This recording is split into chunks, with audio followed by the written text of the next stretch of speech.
on a little reproduction, but we'll find out. Okay, to backtrack a couple slides, we started talking about the adrenal glands, and then we focused more on the, we know that there's a cortex on the outside and the medulla, and then we got into the cortex, and the cortex actually has, as you can see, 3 layers, and there are going to be different types of steroid hormones released from those layers. The first one we talked about was mineralocorticoids. They affect the production of they affect the behavior of minerals in the body, like sodium is a mineral. Aldosterone would be something that affects that, so that would be a mineralocorticoid.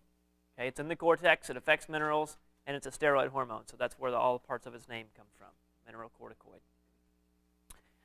All right, the other one we talked about was another zone that secretes glucocorticoids. Gluco in reference to sugar, something that's going to help control the sugar situation in the body. Something that, in this case, will stimulate gluconeogenesis. In other words, the formation of new sugar molecules from other things, taking amino acids and converting them, especially like around the liver area. That'll make its way up there and affect those cells. All right. We've already talked a little bit about cortisol. You can review that. We've mentioned it several times, and its relationship to the stress response and all that kind of stuff. So. And I also said that it can be used as an anti-inflammatory in high enough amounts. If you go past what it would normally just be used in a stress response, medicinally it can be applied even in higher dosages and be used as either as an immunosuppressive or an anti-inflammatory, and you actually end up getting both from that. Okay, I think we talked about this too. This is just another review of that tier, of the level of response. We know that it all starts up here with the hypothalamus. We also know that, at that level, there's a handful of hormones. In this case, corticotropin-releasing hormone will go to the anterior pituitary and cause the release of adrenal corticotropic hormone, which will then make its way down out into the blood, down to the adrenal cortex, where cortisol will be released. I don't know. All right, the last zone is going to be where androgens or estrogens, depending on what's going on. So these sex hormones. Remember, besides the gonads, there are other regions that will produce sex hormones. It's where I'm going to get estrogen, for example, where you're going to get testosterone. Both are produced in both sexes at these places. Now, generally, like some of the conditions that we see, let's say, like for example, a woman that may be exhibiting masculinizing type of conditions, that would be due to elevated testosterone levels, whether it's hirsutism, which is like hair growth or whatever. That can come from excessive secretion in this area. This is where that testosterone would come from. Obviously, it's not coming from the other place. Okay. Usually, it's not abundant enough to be powerful, to have any big effect, unless there's some sort of hyper or hypo secretion. Now, the androgens are male. In terms of they produce typically what is associated with what we call masculinizing effects. Here's the base. Here's where we get tongue-tied here. Dehydroepiandrosterone. Okay. DHEA. That's an androgen that can be produced. That, for example, in females, it can have effect in females who otherwise lack androgens. In other words, if there's an improper balance in these things, this is one thing that could be present that could cause some of this stuff to happen more than it normally would in the case of females. That's just one example. This is normal, though. It's just a matter of checks and balances. This typically begins at puberty and peaks anywhere from the age of 25 to 30, but that's just an average. So, all right. We already know this statement at the bottom. It's repeated. So, all right. As far as the adrenal cortex in terms of pathophysiology, what can go wrong with it? What if some of these mineralocorticoids, the glucocorticoids, the androgens, and the estrogens that go along with these? What happens if there's too much of it produced, not enough of it produced? What kind of syndromes do we get? And you've heard of some of these probably. Maybe not all of them, but at least maybe a couple. Conn syndrome is primary hyperaldosteronism. Okay? Break it down. Primary means at the site of where the actual aldosterone is produced, not somewhere higher up. Hyperaldosteronism means you're producing too much aldosterone. So think about that. What does aldosterone do in the body? It causes us to retain what? Sodium. So what can it do to our blood pressure? It can raise it.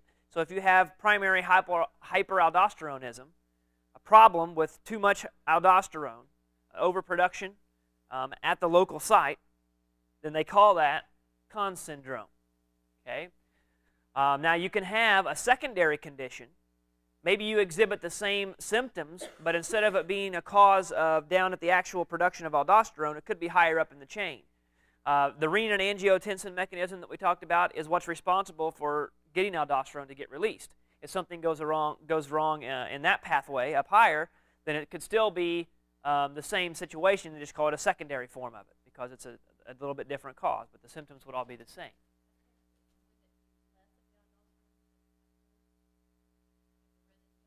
Well, okay, if you look at it that way, but if it functions excessively, then you're going to get more. It just depends. You could have hyper. Either way, yeah. It's a matter of where. No, hyper is Conn's syndrome. Okay, so in this case, the high activity, this says is due to a high activity of the renin-angiotensin. That means you're producing more aldosterone. Okay. Now, excessive cortisol secretion. What if you're in your adrenal cortex, you're producing too much cortisol? It's called Cushing's syndrome.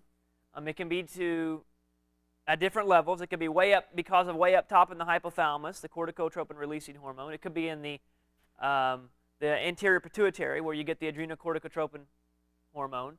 Or it could be all the way down on the adrenal glands themselves where there's an adrenal tumor causing too much secretion to be.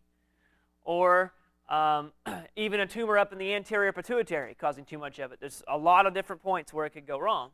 But when it does, if it ends up producing too much cortisol, it's called Cushing's syndrome. Now think about the symptoms of too much cortisol. What would that be?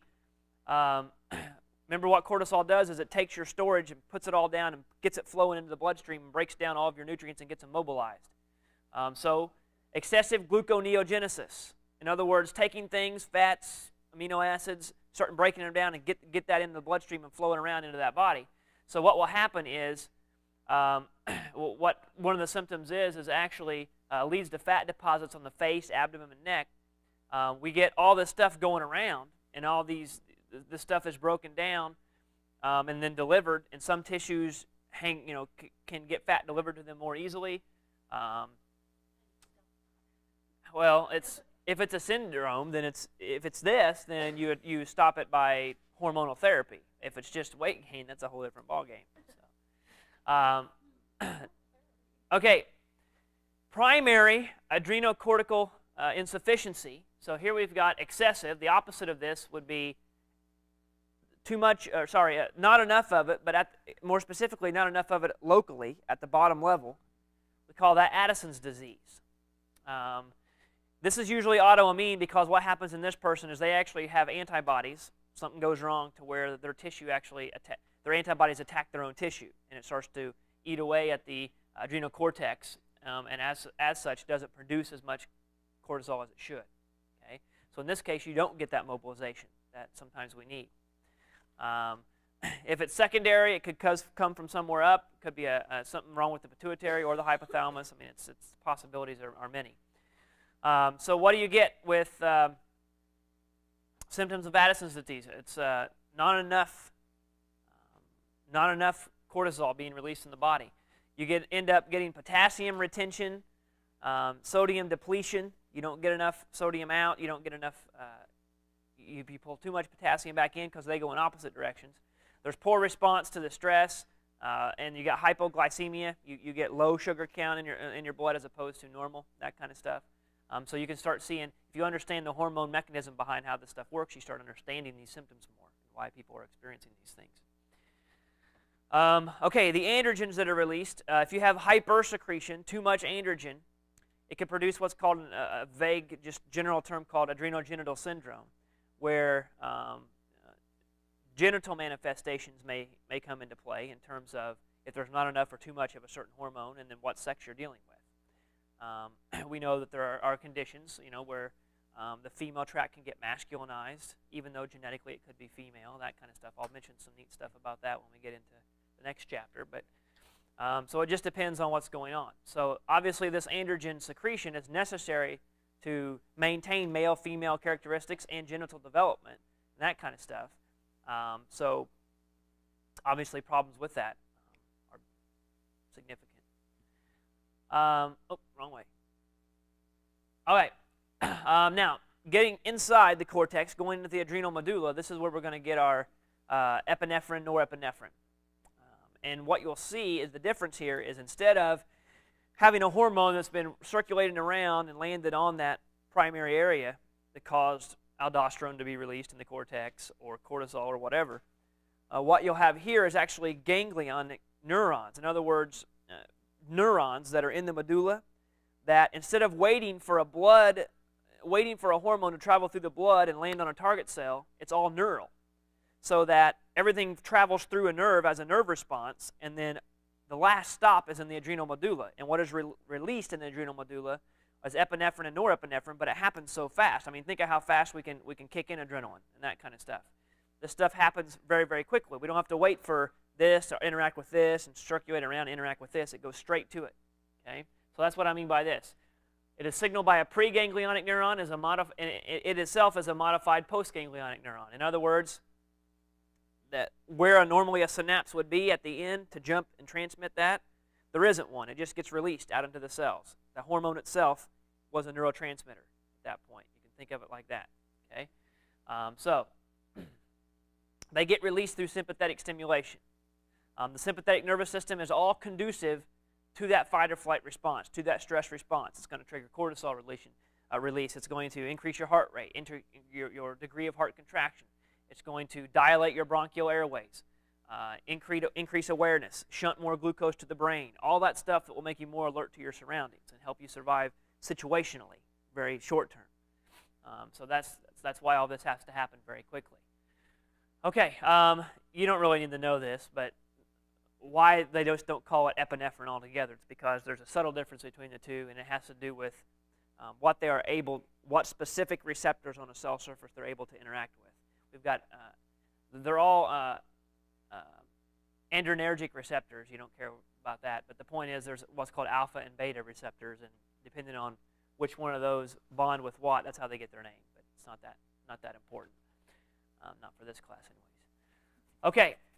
Now, not only so what epinephrine will do, okay, is, and the reason that it's important to get secreted and to go out there, and what this actual adrenaline feeling that you get does, is it takes your sympathetic nervous system and enhances it. So your normal sympathetic innervation that would go and cause blood to stop going to your digestive tract and go to your brain, open up your airways, make your blood pressure increase, your heart hit harder, all that stuff is enhanced by the presence of epinephrine. Okay, it reinforces the nervous system. Also, there's some metabolic effects that it does. I told you this already. It's going to constrict blood vessels to help raise the total peripheral resistance, give your blood pressure a boost. But it'll only do that systemically, because when you get to the heart, you want to dilate the blood vessels that supply the heart and skeletal muscle, right? Because you're getting ready to use your skeletal muscle for this situation. Your heart has to get a whole bunch of blood now because it's getting ready to work a lot harder. So it's selectively, that's why it's not straight across the board. You can't just memorize that, okay, sympathetic stimulation means contraction of all blood vessels. Well, you got to think about it. What blood vessels do you need to contract that would be conducive to surviving a stressful situation? You don't want to contract all your coronary arteries. That doesn't make any sense. You'd want to relax those more so that they can get more blood through the heart. You would want to contract your peripheral ones so that you could increase the pressure and increase the flow going out through there. Now, when you actually get into the actual arterioles that feed the skeletal muscle, you want to dilate those so you can get blood to the skeletal muscle so they can work. So it's selective. It's kind of, you got to think about it. Like you don't want to constrict the airways. That doesn't make any sense. You would actually relax any bronchioles and that kind of stuff. So it's going to promote glycogenolysis. In other words, take your glycogen that has been stored up. Remember I said that was like the roll of toilet paper or whatever. It's going to take that roll of toilet paper that's been stored up and start piecing it out and divvying it out and giving it out to the blood. Okay, that's going to happen in liver, and it's also going to happen in skeletal muscle, right? Because they can have their own glycogen stores. Okay. It promotes lipolysis. It'll also start breaking down fats for energy, and it causes the arousal of your central nervous system, right? Wakes you up a little bit. Okay. We know what stress is. Just a generic response, a collection of general responses that our body has to some sort of external stimuli. So that's no big deal. We already talked about this. We know that glucose gets elevated in the blood because these hormones get activated, and these hormones increase. Corticotropin-releasing hormone is going to activate adrenocorticotropin hormone, which is going to affect the adrenal glands at the adrenal cortex to produce cortisol, which is going to get more glucose flowing through the blood. So all of this will be affected. You can see how it all works together. Now, another way to control, I mentioned this here because realize that we can also have other ways to control blood glucose. It's not just through cortisol. We have to have checks and balances. This is where insulin and glucagon comes in. We can also elevate or decrease insulin. Elevate blood glucose by, or decrease blood glucose by insulin and glucagon. We know that we can decrease it by using insulin, right? It takes it out of the blood and puts it into the cells. Glucagon will antagonize that and cause insulin not to work as well and leave more sugar back in the blood. Okay. We've already mentioned this as far as the renin-angiotensin-aldosterone system. That's going to affect blood pressure. So you can affect that positively if you want to increase the stress response. Everything is coordinated by the hypothalamus. It's the control center. We've already talked about that. And then, of course, the last one is what's bad, is what we think of as stress. If you have some sort of chronic psychosocial stressors and you mentally put yourself in that state, realize that it's not just mental, because the second you make it mental, you've also made it physiological, because you set into motion these control mechanisms. So no, it's not healthy. I mean, it's easy to say that as opposed to actually live differently than that. But you set these things in. You can affect hormonal levels. You can affect the interplay of these things. You can affect gluconeogenesis. You can affect glycolysis, or not glycolysis, but lipolysis, and all these things that are feeding in to try to counteract the stress response. And realize sympathetic nervous system, increased heart rate, increased blood pressure. Think about it. We always say my blood pressure is going up. Okay, if you get upset with something or whatever, literally it probably is, because that's part of the stress response. That's our body's natural coping mechanism, and it's not designed for the type of situations we also find ourselves in now. It was made to help primitively survive in certain situations. So when we lengthen that and draw ourselves out over time and take a response that's supposed to be so infrequent and short term and make it long term, there's a lot of effects that could come out of that. And we talked about whenever you start to increase your cardiac output and increase your afterload, and you get a buildup, and your heart is constantly trying to fight against higher and higher pressure, it exacerbates and it gets worse, right? It's a feed-forward type of condition, so it's only going to get worse. That's good news for the day. All right, as far as looking at the pancreas by itself, endocrinologically speaking, we've got insulin and glucagon. Okay, you've got little pockets of cells, look like little islands. That's how they got their name, the islets of Langerhans.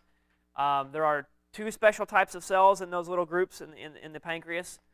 One of them are beta cells, and that's going to produce insulin and put it in the bloodstream. The other group of cells in those islands are called alpha cells that are going to produce glucagon. They are opposite to one another. Okay? That's all you got to know about that. And then you've got a sort of like a super checker right here. Somatostatin can also be produced in this region, and it will actually counteract the effects of both of those. It can shut down that process. Okay, we know this to be true just from everyday life. We know that insulin takes glucose into cells, not just glucose, but mostly glucose into cells, and thus it will lower the blood sugar. Blood sugar is not how much sugar is in your cells, it's how much is actually floating in your blood that's probably not being able to get into your cells. All right, so we know this. This first bullet here says we're going to transport glucose into most cells using insulin. But notice also up here that it doesn't just lower blood glucose. It lowers blood fatty acids and in the amino acid levels that are in there. All that can be affected by insulin. Okay, it promotes their storage. All right, so we've got this transporter, we got this plasma membrane protein that's going to help grab and facilitate and pull in glucose. Okay, and insulin has to be present with that glucose in order to interact with that surface protein to make that happen. But what happens is some things hitch a ride when that is happening. So that's why I say this. It also ends up assisting and end up moving fatty acids into the tissues. It also can act as a catalyst, like an enzyme, so like a hormonal enzyme that can take fatty acids and turn them into glucose. So we do have fat reserves that we can use as energy because we can take fats and use insulin. Insulin helps us turn that into, chemically flip it into a sugar that we can burn. All right. It's going to take glycogenesis and skeletal muscle because the whole point is to try to pull sugar out of the bloodstream. So to do that, it's going to start forming glycogen, start pulling together the pieces and package up a big storage form of it, which is the storage form of glucose is glycogen. So it's going to stimulate glycogenolysis both in the liver and the muscle tissue. That's where the two places we'll find that happening. So it's obviously going to prevent any more lysis of that happening, and it's also going to prevent any new forming release of sugar out into the bloodstream. Okay. So as far as keeping the insulin in check, what happens is whenever your blood glucose levels increase, then you're going to find a proportional increase in the amount of insulin present. Let me close this. Hang on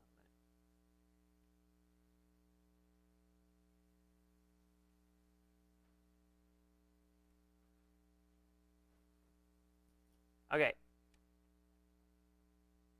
Okay. This is pretty self-explanatory. I mean, whenever glucose accumulates in the blood, obviously you're going to release more insulin. And then when glucose starts to deplete, then obviously the insulin production will slow down until it goes back to the way it was. Okay, that's all this is saying. The same thing will be true with amino acids. If there's high level of fats, high level of amino acids present, you're going to get the same response. It's going to increase in the glucose, or the insulin levels will increase to try to pull those back down. Okay. Now we know that if the inadequate insulin can produce a condition known as diabetes mellitus. In this particular case, it's where diabetes gets its name is something that's affecting the urine. Actually, literally the taste of urine in this. One of the primitive tests to figure out whether or not someone had this problem was actually taste the urine to see if there was sugary substances in the urine. We've come a long way. Anyways, basically just means sugar in the urine because it tasted a little bit sugary. So, the result then, if insulin is not working properly, obviously you cannot pull enough glucose out of the bloodstream, get it into the cells, so you have hyperglycemia. You have too much sugar in the blood. Right? Emia is in reference to like a blood type of condition. Hypergly, sugar, too much. All right, so type 1 versus type 2 diabetes. Type 1 is a problem with the insulin. There's an insulin deficiency or else an insulin abnormality. Something is wrong with the insulin itself or perhaps the cells that are supposed to make the insulin. Okay?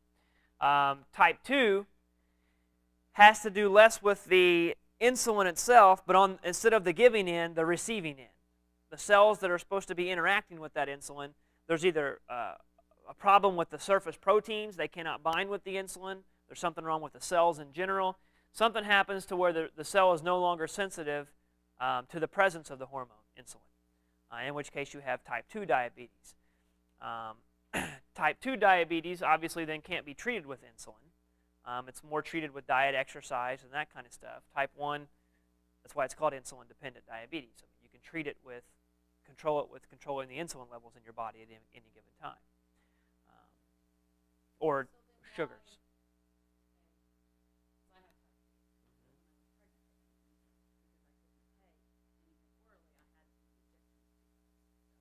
Well, I already had it before. Okay. Well, that whole pregnancy thing changes things. Of course, gestational diabetes is a concept all of its own because my wife was a gestational diabetic. And in that particular case, in gestational diabetes, you actually can have one of the, there's two hormones that are in my head and I can't think of them. But one of them actually antagonizes insulin, and it can block the effects of insulin. So when you were taking, I'm guessing, I don't know for sure, but if you were taking insulin during the pregnancy, it's because maybe on top of your type 2 diabetes, you're more likely to have maybe gestational diabetes, in which case, in that respect, you do have an insulin problem. You know, I mean, you can control it a little bit.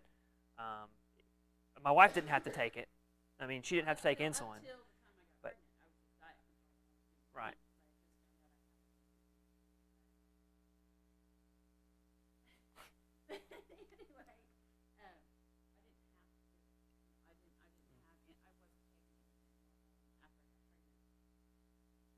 There must have been something, I don't know the specifics, but there must have been something more with those pregnancy hormones that interacted and actually reduced the amount of insulin that you were being able to use. But the pathway, yeah, so I mean, but as far as just outside of that, type 1 and type 2, I mean, are very different. Like I said, I don't know it's interesting, though, the pathway of what, if you're already type 2 and not type 1. If you're type 1, then, you know, pregnancies, you're gonna have a problem anyways, yeah. So I'm not sure, but it's a good question. I just know that whenever she did it, she had to, you know, the way that the doctors work now, they don't really take too much personal attention. They just go through the procedure. Okay, do this. If I don't work, do this. Do this. Don't really talk to the patient. And she had to drink that orange sugar drink. And now she can't drink any orange pop at all. It has ruined it. That made her so sick, man. I remember. Did they make her drink it like that? No, she was always, yeah, because what happened was she was right on the border every time. And then she was in a clinic, so a couple of the doctors say no, a couple of them said yes. So they fought over whether or not she was right on the edge, so she had to go back and take it like twice as much as normal as what normally people would do. Then she had to take the extra concentrated one, whatever that one was. And then finally, by the time the pregnancy was over, it didn't matter what they thought anymore, because they were still running around the test. She was monitoring her own blood. Finally, we just gave up and said, you know what? I'm smart enough to do this myself. I'm going to just look at what my levels are, adjust my diet accordingly, because they'll kill me if I just let them run all these tests on me. So, anyways, what are some low insulin activity consequences? We know that glucosuria can occur. That's glucose in the urine. It spills over. We talked about, back when we talked about excretion of urine and all that kind of stuff. There's a renal threshold, right? There's carriers that have to pull that out, and you can only transport so much, and if it all gets full, then it just gets spilled over and left out. So we can get that. So obviously that's hard on the kidneys when that happens. So renal failure is one of the things you got to watch for. Dehydration, think about that, because the more glucose that spills out and gets into the urine, you've got an osmotic situation now. You've got more dissolved solutes, so more tissue fluid starts getting into those tubes. You start pulling in tissues from the kidneys. You start in the blood itself, and you start moving moving water from the tissues into these tubules and that kind of stuff. So dehydration is a result of excess glucose traveling around in the bloodstream, right? Just like if you drink salt water, it's the same effect. You drink salt water, you create a place where water wants to move in towards your digestive tract, away from your tissues. You dehydrate yourself. Well, it doesn't matter what the solute is, whether it's salt, whether it's sugar, it doesn't matter. You change the concentrations and create an osmotic gradient, and water comes flowing in this case, into our intestine, or in this case, actually our urinary system, then it would go out. Lipolysis is increased. Why? Because your body is thinking, it's not getting any the cells aren't getting any sugar. Now, it's because of a problem. It can't reason this. It's not an individual reasoning organism. But it notices, certainly, response-wise, that sugar is not getting into the cells. So that means, well, I just must not have any sugar present. So what am I going to do? I'm going to break down my reserves. I'm going to start breaking down fats. I'm going to start breaking down proteins. And I put all that in the blood when that doesn't even answer the problem. Okay, that's not a fix, because the problem was hormonal. The problem was the insulin was there. It just can't get in the cells. So spillover of the glucose, lipolysis increases to try to answer those lack of energy into the cells. What can happen is when fatty acids get mobilized, they start getting broken down. The liver starts metabolizing them and converting them into energy forms. and it leads to ketosis, ketones, right? Ketones in the urine was one of the things for especially gestation, but you can also detect a warning sign for a diabetic situation if there's ketones in the urine because of lipolysis.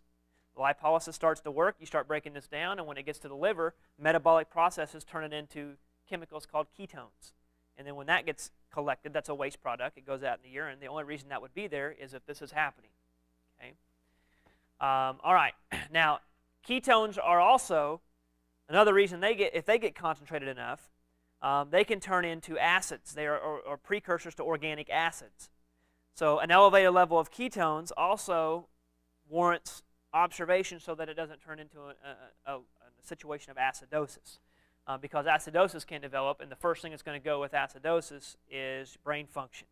Okay, it starts to these acid levels depress neuron function, and there's no place the neurons are more dense than in the brain. Right? Okay, protein metabolism shifts to protein catabolism. What does that mean? Metabolism is overall body reactions. There's two parts of metabolism. If you think back, anabolism and catabolism. Think of anabolic steroids. What do you use them for?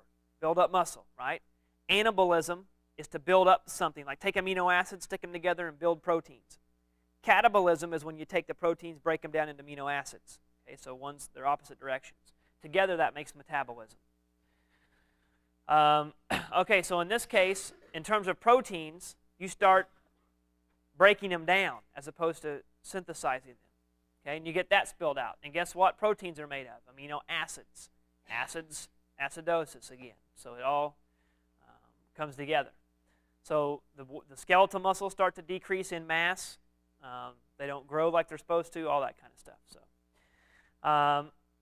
it's very hard on the vascular system. It's very hard on the nervous system in a person with diabetes. So at least extreme cases of diabetes. I mean, that's kidneys especially, obviously. Okay. Too much insulin means in a normal person, if you have too much insulin and it's actually working, then what will happen is you will pull too much sugar out of the blood, put it into the cells. This is called, because it affects the brain immediately, brain-starving hypoglycemia. It pulls out, it makes the sugar levels low, and the first thing that's affected is, like I said, the brain. You start feeling very lightheaded, all that kind of stuff. This could be insulin shock. This is one of the things you risk. I know when you get into, especially I think of a family situation, but when you get into situations where people are pretty severe diabetics and they're very insulin dependent, it's kind of dangerous, especially if someone's not around them all the time, because when they have to administer the shots, they've got to get it right. You could put too much insulin in and have something like this. If you go into insulin shock and you over-adjust, you don't put in just enough what you need, the proper dosage, and instead you put in too much because you can't think straight anyway, then what you can do is end up pulling too much out of the blood. And then what happens is it spirals out of control because the brain, remember that the brain can't use proteins and lipids and all that kind of stuff. Remember, there's no alternative energy sources for the brain. It only uses glucose. That's it. So if you start starving the bloodstream of glucose, the brain's going to be impacted by that. And so if the brain's not working right, then how in the world are you going to readjust the other way and think straight in order to then try to increase eat some crack, fruit, whatever, and peanut butter, try to get those sugar levels back up in the bloodstream. It's a touchy situation. Okay. No storage in the brain. There's no reserves up there that can just, if it's low, convert glycogen into glucose. It can't do that. I already talked about this. Glucagon opposes insulin. I'll just skip this because I've already mentioned it all. As far as glucagon in general, there's no specific conditions, specific diseases that are, say, what is this disease? It's deficiency of glucagon.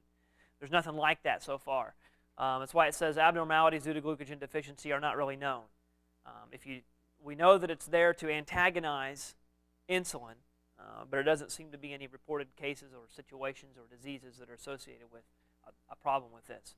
However, if you have too much of it, it can make hyperglycemia worse, because hyperglycemia means there's too much sugar in the blood, and realize that if you're knocking down the effects of insulin, you're just making that worse. Okay, so that's what this is. So growth hormone, cortisol, epinephrine, glucagon, all of these guys actually are insulin antagonists. Because the whole point of all of these guys is to mobilize all the energy stores. Get it in the blood, dissipate it, get it out. Not to pull it out of the blood and stick it into tissues. That's what insulin wants to do. So all these guys are going to work against that. Okay. As far as calcium metabolism, we know that calcium is important. We talked up with the thyroid, but it's just groups of cells that are sort of embedded in and around the thyroid gland. And there are special cells that can communicate with bone to either pull off calcium from bone or redeposit calcium onto the bone. You don't think of that bone being that active of a tissue, but we actually exchange calcium and phosphate with our bones all the time. Okay, we're constantly pulling it off and redepositing it. Okay. Obviously, the intestine and the kidneys, both of those can help with calcium. Kidneys cannot excrete so much calcium. We can help control it that way, pull it in, or excrete more of it to get rid of it. The intestine can change in terms of how well it absorbs it. We do not absorb all the calcium that we ingest. We've already discussed this. We need vitamin D to help absorb more than we normally could. So we can actually, with less calcium absorption or more calcium absorption, we can help control the levels of calcium as well. Now, one thing I want you to get out of this, though, when I'm dealing with calcium, keep this in mind. You know how sodium goes one way and potassium always goes the other way? Calcium always goes one way and phosphate ions go the other way. So calcium and phosphate have the same relationship sort of as sodium and potassium. Phosphate is PO43 negative. They're ions. It's a little group of oxygen and phosphorus atoms all hooked together, and they act as one unit.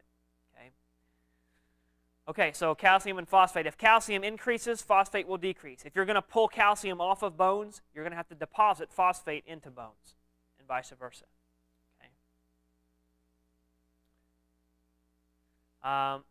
So the overall effect then of parathyroid is to pull calcium ions from your bones, put it into your blood. Okay, so if you're going to do that, then you're going to have to take phosphate out and put it into the bone, that kind of thing, like I just said. This is where osteoporosis come in, because we have bone deposition. The more bone deposition of calcium, the more calcium we incorporate into the matrix that makes our solid bone, the harder and more dense it can be. If there's something that goes wrong with this, hormonal changes. You know that osteoporosis is more to do with women and that kind of stuff. As hormonal changes occur, some of these pathways that control the release of these hormones could be altered. And in such a case, maybe bone deposition doesn't occur now. That signal that controls that calcium monitoring doesn't work as well. In which case, you don't get as much bone deposition as you normally should, and the bones become weaker as a result of that. They become a little more porotic. They become a little more spacious and gaps in them and that kind of stuff, where the worst case they become brittle and they break very easily. So that's osteoporosis. As far as what's going on here, I'll show you in the next picture. I talked about calcium and phosphate switching. Okay. What happens here is just showing you how this works. You know that there are blood vessels and nerves that go through your bones, right? Here is a bone. Here is a blood vessel that's inside the bone. Here's the outer surface. There are cells that are connected. Osteoblast, osteocyte, osteoblast. Blast means something that's going to form something new, but don't worry about that. These cells, if you're going to pull calcium out, all this is showing in this previous one is the pathway through which this has to happen. This is sort of a hard matrix out here, these squares, mineralized bone. It's sort of like a solid that's sort of held together, like a lattice, really small, tiny gapped lattice structure. And then within that, there are cells that can connect with one another and move things where you need it. If you need to deposit more bone out here, you can pull in calcium. You can pull it out this direction and keep going until you get to the edge. But this just shows you the pathways on the inside. There's calcium all through here as well. There's calcium locked up in this matrix and phosphate in the same way. So that's all this is showing. Okay, PTH can not only act on the bone, but it can go to the kidneys to help tell them, hey, I want to hold back some calcium. I don't want to lose it anymore. Let's decrease our excretion of calcium, and let's increase our elimination of phosphate. That's what will happen there. I'd already talked about the intestine. We can cause an increased absorption. We can pull in more calcium if we need to. We use vitamin D to do that. There is a hormone that can counteract parathyroid. It's called calcitonin. It's released in the actual thyroid, so it's all next to each other. It can help lower the calcium in the blood, but it's not got big effects. It does not protect against, like, its effects are minimal. It can't keep you from becoming hypercalcemic. It can't keep you from getting too much calcium in your blood, but it helps a little. That's what it does. That's that part. Hypercalcemia, too much calcium because there's oversecretion of the parathyroid hormone. What happens if you have too much calcium? Realize neural excitability is the big one. Heart disturbances are going to occur. Your nervous tissue, your muscle tissue, all that's going to be reduced in excitability. It's going to slow down. Thinning of the bones, kidney stones, all that can go. Because if you're decreasing, if you have too much calcium, your kidney's tissue itself is in contact with too much calcium, and as a result, they can start to solidify and form these kidney stones in the renal pyramids, renal pelvis area. Okay, so hypo is not enough parathyroid, can result from not enough parathyroid hormone. What's going to happen, though, is hyperphosphatemia if you have hypocalcemia. This is sort of interesting. Rickets, we've heard of rickets before. If you have a deficiency of vitamin D, usually it's like a nutritional aspect. If you don't get enough nutritional vitamin D, this can reduce the amount of calcium that a child can get, for example. And obviously we know that as a child grows, bone strength is very important. Bone growth and development is very important. And without proper calcium, as they continue to try to grow and increase the amount of weight on their legs and the straightness and all that kind of stuff, rickets can set in, which is sort of a malformation of the bone because of lack of hardness due to calcium. So, when that happens in adults and those changes start to occur, it's sort of the same condition, but it's called osteomalacia instead of rickets. What about the stones? It's an effect of too much calcium in the body. If you retain enough calcium, it'll increase your risk for kidney stones. Calcium can precipitate out and form solid calcium-based like stones. So, right, yeah. Calcium oxalate, things like that, huh? Renal calculi, that's what they're called. Hence, calculi for the fact that the calcium's in there. So. All right.